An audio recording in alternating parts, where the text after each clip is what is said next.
We've just doorstopped you. That's what it's called, Minister Ebrahim Patel. Yes, indeed. Yeah, and you've been friendly, meeting people. The business community have been telling me that they've enjoyed the engagements with you.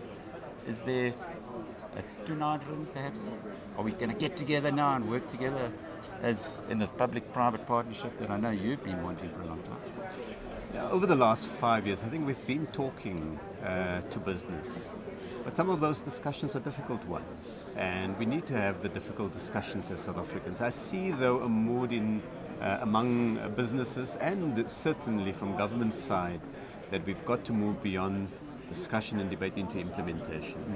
So some of our challenges are real challenges on energy, on getting our logistics right, on growing the manufacturing sector, on utilizing the opportunities of the new economies, the green economy, the blue economy, which is the oceans economy. And I think there's a sense that we can do this as a country. Do you remember we met here in Davos, 1993, when you were a trade unionist and I was at the SABC? That's right. And I remember the enthusiasm, the idealism that we all had. Do you think we've kind of lost it somewhere along the line? So looking back, how many years is it? 20, 22 years? You know, we've had to confront the difference between vision and implementation. And they say, you know, you can dream in poetry and you govern in prose, that it's the tough job of getting energy supply going, of making sure that investors with good ideas and are going to employ people have an opportunity to do so, that workers have their rights protected, that consumers are able with confidence to buy, that our banking system services the real economy. These are quite complex things. So I think we must expect that in a functioning democracy and in a noisy democracy, and one of the great things about our country is that it's a very open, it's a very free society, that in those circumstances, the challenges will always be amplified. The good news people discount. So there's plenty of good news stories. But what's the good news story? At the dinner the other night, I was given a microphone and I thought about it afterwards, and I've got completely different ideas of what I said. What is the most positive thing about South Africa? What would you have said? That as a democracy, we've held together in circumstances of huge challenges of poverty, of inequality, of unemployment.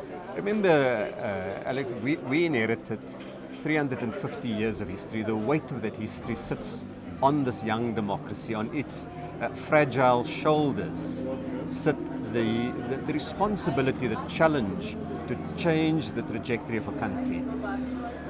We've done well. Look at China today. China became an independent country, if you like, in 1949 with the new government.